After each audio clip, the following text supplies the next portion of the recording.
तपाईं kitchen helper काममा अन्य देश पनि जाँदै हुनुहुन्छ भने यो भिडियो तपाईहरुलाई युजफुल हुनेवाला छ। तपाईको चासोको विषय रोमानियामा किचन हेल्परको काममा आउँदा स्यालेरी कति हुन्छ। यो धेरै जस्तो साथीहरुको बुझाइ भनेको किचन हेल्पर काम भन्नेबित्तिकै भाडा धुने काम हो कि भन्ने हुन्छ। र एकदमै इम्पोर्टेन्ट कुरा, यदि तपाईहरु रोमानियामा किचन हेल्परको काममा आउँदै हुनुहुन्छ भने भाषा थोरै मात्रामा भने पनि सिक्न जरुरी छ।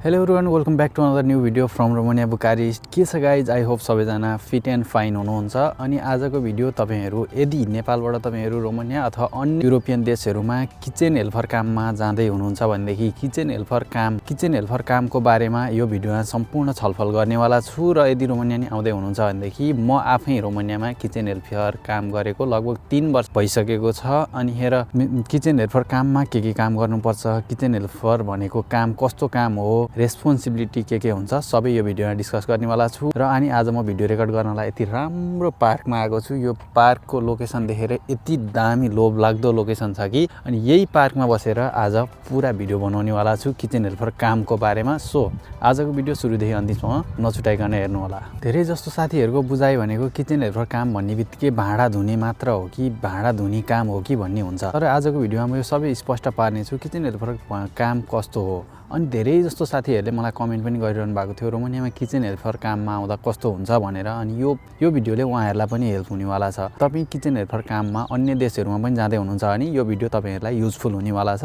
भिडियो सुरुदेखि अन्तिमसम्म नछुटाइकन हेर्नु होला। धेरै नेपालीहरु रोमानियामा किचन हेल्पर काम गरिरहनु भएको छ र धेरै नेपालीहरु रोमानिया आउनलाई किचन हेल्पर काममा एप्लाई पनि गर्नुभएको होला र अन्य युरोपियन देशहरुमा किचन हेल्पर काममा जानको लागि एप्लाई पनि गर्नुभएको होला र अन्य गल्फ कन्ट्रीहरुमा जान पनि किचन हेल्पर काममा एप्लाई गर्नु भएको होला। जानु अगाडि चाहिँ यो भिडियो इन्फर्मेटिभ हुन सक्छ तपाईहरुलाई, किनभनेदेखि किचन हेल्पर कामको बारेमा म तपाईहरुलाई सम्पूर्ण छर्लङ्ग बुझाउँछु। गल्फको कम्पेयरमा, युरोप र गल्फको कम्पेयरमा किचन हेल्पर काम धेरै नै फरक हुन्छ। नेपालमा भयो धेरै नै फरक हुन्छ। हाम्रो नेपालमा चाहिँ किचन हेल्पर भन्ने बित्तिकै हामीले के काम गर्नुपर्ने हुन सक्छ भनेदेखि किचन सफा पार्नेदेखि लिएर भाँडा धुनेदेखि लिएर सबै ए टु जेड काम गर्ने, कुकलाई हेल्प गर्ने भन्ने काम पनि गर्नुपर्ने हुन सक्छ। तर युरोपतिर विदेशतिर भनेको त्यो हुँदैन। किचन हेल्पर भन्ने बित्तिकै किचनको धेरै जस्तो काम त गर्नुपर्छ, तर भाँडै धुनुपर्छ, किचन सफा गर्नुपर्छ भन्ने हुँदैन। त्यो तपाईहरुले काम गर्ने ठाउँ अनुसार पनि फरक हुन्छ है त। यदि तपाईहरु ठुलो 5 स्टार होटलमा काम गर्नुहुन्छ भने त्यहाँनेरि किचन क्लिन गर्ने मान्छे छुट्टै हुन्छ,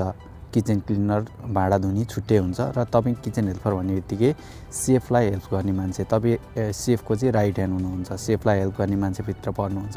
सेफलाई हेल्प गर्ने भन्ने चाहिँ तपाईहरुले भेजिटेबलहरु कटिङ गर्ने अथवा फ्रुट्सहरु कटिङ गर्ने, अर्डरहरु रिसिभ गर्ने, अर्डरहरु भन्ने हैन। अनि जस अलिअलि किचन क्लिन गर्ने अथवा कुनै ठाउँ अनुसार भाँडाहरु क्लिन गर्ने पनि हुन सक्छ। तर ठाउँ अनुसार मैले भनिहालेँ, ठाउँ अनुसार। तपाईहरु यदि रेस्टुरेन्टमा काम गर्नुहुन्छ भने किचनमा तपाईहरुले धेरै जस्तो ठाउँमा अलराउन्ड काम गर्नुपर्ने हुन सक्छ। र यदि तपाईहरु ठुलो रेस्टुरेन्टमा अब ठुलो 5 स्टार होटलहरुमा हुनुहुन्छ भने त्यहाँनेरि अलग तपाईको डिपार्टमेन्ट हुन्छ। त्यही डिपार्टमेन्ट अनुसार तपाईले काम गर्नुपर्ने हुन्छ। सर्टकटमा बुझ्दा किचन हेल्परको काम भनेको सेफको राइट ह्यान्ड भनौँ न। अब सेफ भनेको हाम्रो किचनमा खाना बनाउने मुख्य प्रमुख मान्छे हुन्छ र उसको दाहिने हात किचन हेल्पर। यसमा हुनुपर्ने तपाईहरुको योग्यता भनेको बेसिक इंग्लिश बोल्न जान्नुपर्ने हुन्छ। विदेशमा काम गर्नुहुन्छ भनेदेखि यदि नेपालमा हो भने त हाम्रै भाषा चलिहाल्छ। विदेशमा काममा जाँदै हुनुहुन्छ, विदेशमा एप्लाई गर्दै हुनुहुन्छ भने थोरै बेसिक इंग्लिश जान्नुपर्ने हुन्छ। किचन हेल्परको काममा भनेको ड्युटी आवर कति हुन्छ यो जान्न जरुरी हुन्छ। किचन हेल्परको काम भन्ने बित्तिकै किचन हो। हाम्रो किचन भनेको अरूको छुट्टी हुने बेलामा हामी बिजी हुने खालको सेक्टर पर्दछ हाम्रो, किनभनेदेखि त्यही भएर किचन हेल्परको काममा भनेको 8 देखि 10 घण्टा चाहिँ ड्युटी गर्नुपर्ने हुन सक्दछ जुनसुकै देश जाँदा पनि। तर यदि तपाईहरु रोमानिया आउँदै हुनुहुन्छ नि, यहाँ फरक। यहाँ धेरै जस्तो ठाउँमा किचन हेल्परको काम भन्ने बित्तिकै, किचन सम्बन्धी काम भन्ने बित्तिकै हाम्रो ड्युटी आवर 8 देखि 12 घण्टासम्म ड्युटी गर्नुपर्ने हुन सक्दछ। र यहाँनेरि चाहिँ कस्तो हुन्छ भनेदेखि यहाँनेरि 8 देखि 16 घण्टासम्म ड्युटी हुन सक्दछ। 2 दिनको एकै दिन काम हुन्छ। 16 घण्टा आज ड्युटी, भोलि पनि 16 घण्टा ड्युटी, र पर्सि र निकोर्सि 2 दिन ड्युटी, 2 दिन छुट्टी, 2 दिन ड्युटी, 2 दिन छुट्टी। धेरै जस्तो ठाउँमा त्यस्तो हुन्छ, किनभने मैले धेरै जस्तो नेपाली साथीहरुले यस्तो गरी काम गरेको पाएको छु र धेरै जस्तो ठाउँमा यस्तो हुन्छ। 2 दिन काम, 2 दिन छुट्टी। यदि तपाईहरुको 8 देखि 10 घण्टा त नर्मली धेरै जस्तो ठाउँमा काम गर्नुपर्ने हुन सक्दछ। किचन हेल्परको काममा ब्रेकहरु कम हुन सक्छ। धेरै जस्तो काम भनेको उभिएर गर्नुपर्ने काम हुन्छ। उभिएर 8 घण्टा उभिँदाखेरि एउटा दुईटा ब्रेक पाउन सक्छ। ब्रेकहरु कम हुने काम हो यो। अब बिजी हुने विकेन्डहरुमा भनेको ब्रेक एकदमै कम हुन्छ। र एकदमै इम्पोर्टेन्ट कुरा, यदि तपाईहरु रोमानियामा किचन हेल्परको काममा आउँदै हुनुहुन्छ भने भाषा थोरै मात्रामा भने पनि सिक्न जरुरी छ। यहाँको भाषा, किचनको भाषाहरु नसिकुन्जेल तपाईहरुलाई एकदमै गाह्रो हुन्छ र तपाईहरुलाई बेसिक इंग्लिश आउनुपर्छ किचनको सामानहरु को बारेमा इंग्लिशमा कुन सामानलाई के भन्छ त्योहरु पनि थाहा हुनुपर्छ किनभनेदेखि म्याक्सिमम सेफहरुले त पक्कै पनि इंग्लिश बोलिहाल्छ अनि तपाईहरुलाई सेफले अराको काम गर्न सक्नुपर्ने हुन्छ अनि त्यसको लागि बेसिक यहाँ आउँदै हुनुहुन्छ नि यहाँको भाषा तपाईले काम गर्दै गएपछि सिकिहाल्नुहुन्छ तर सुरुमा भनेको बेसिक इंग्लिशमा सामानको नामहरु थाहा पाउनुपर्ने हुन्छ अब कुरा गरौँ सबैको चासोको विषय रोमानियामा किचन हेल्परको काममा आउँदा स्यालेरी कति हुन्छ यो चाहिँ सबैको चासोको विषय अब यदि विदेश जाँदै छ भने सुरुमा चासो त हुने नि यही हो तलबको बारेमा थाहा हुनुपर्ने हो तलबको बारेमा जान्न खोज्ने विषय यो भनेको ओभरटाइम बाहेक तपाईहरुले ओभरटाइमहरु पाउनु भएन भनेदेखि 2000 देखि 3000 ले 3500 ले 4000 ले पनि कमाउनु हुन्छ यो रोमानियामा 2500 देखि मास्तिरै स्यालेरी हुन्छ 2500 ले भनेको तपाईले गुगलमा गएर कन्भर्ट गरेर हेर्न पनि सक्नुहुन्छ म्याक्सिमम कम्पनीहरुले खाना बस्न प्रोवाइड गरेको हुन्छ खाना बस्न दिएर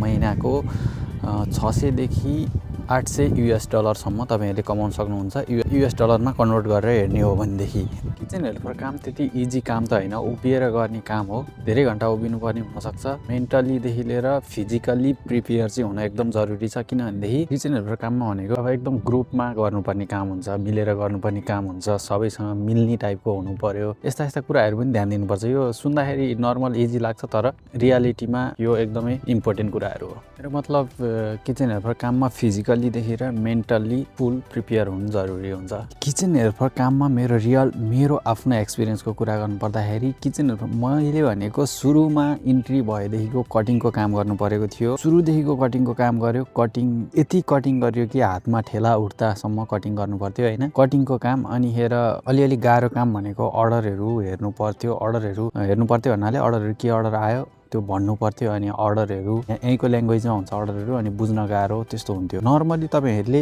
थोरै तिनै किचन हेल्परको काममा चाहिँ कटिङहरुको एक्सपिरियन्स चाहिँ हुनुपर्छ कटिङहरु हल्का सिकेको हुनुपर्छ अब आफैले युट्युबमा हेरेर सिक्दा पनि भयो मैले त्यही गरे हो सुरुमा रोमानिया आउँदा युट्युबमा हेरेर कटिङ स्किल सिकेर अनि रोमानिया आएको थिएँ त्यो जुन मैले सिकेको थियो त्यो यहाँ आएर युज भएको थियो सो त्यही हो हल्का प्रेसर पनि ह्यान्डल गर्न सक्नुपर्छ हैन किचन हेल्परमा किनभने चारैतिर सबैतिर ध्यान दिनुपर्छ कटिङ देखि लिएर उता हाइजेनिङ हुनु पर्यो ग्लोभ्सहरु युज गर्नु पर्यो यो कुराहरुमा ध्यान दिनुपर्छ सुरुमा भनेको किनभने हाम्रो ग्लोभ्सहरु युज गर्ने बानी हुँदैन अनि ग्लोभ्सहरु युज गर्नु पर्यो हल्का हाइजेनिङ हुनुपर्छ सो यस्तै सानो कुराहरु हो किचन हेल्परमा जुन विदेशमा काम गर्दाखेरि ध्यान दिनुपर्ने कुराहरु सो अब कुरा गरौँ किचन हेल्परको काममा अपर्चुनिटी कति छ किचन हेल्परको काम भनेको यस्तो काम हो कि त्यहाँ हामीले सिक्ने मौका हामीलाई यति हुन्छ कि कुरै छोड्दिउँ यदि हामीले 2-3 वर्ष एक ठाउँमा किचन हेल्पर काम गरियो भनेदेखि त्यहाँनेर हामी सेफ हुन कसैले रोक्न सक्दैन किनभने हामीले धेरै काम सिकिसकेको हुन्छौँ 1 वर्ष जति गर्ने बित्तिकै त्यसपछि हामीले अर्डरहरु शान्तिनु बनाउन लागिसकेको हुन्छौँ त्यही भएर किचन हेल्परको काम भनेको अपर्चुनिटीले भरिएको काम हो जुन काम